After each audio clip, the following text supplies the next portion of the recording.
factory grey to matte black, murder out, good takes time. Great?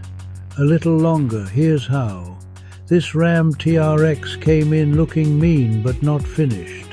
We measured, penciled, drilled, sanded and painted, deleted the factory grey and turned everything matte black. Southern Ride Customs does what it does. Front tow hooks, bright cherry red in gloss finish with ceramic coating, bold and clean.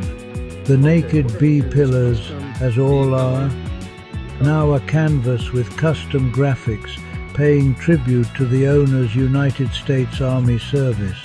CIB badge with proven in combat, ghost letters on one side, America, this we will defend, on the other.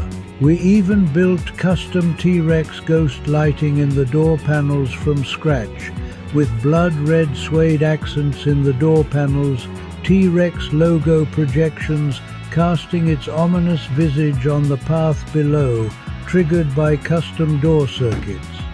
Then came the stance, 22x12 Vossen HF-6 wheels in gloss black tint, wrapped in 35-inch Nitto Ridge grapplers. The look is all business, street business that is. Wide, balanced, aggressive, with thought, care and diligence, this TRX went from factory brute to personal statement.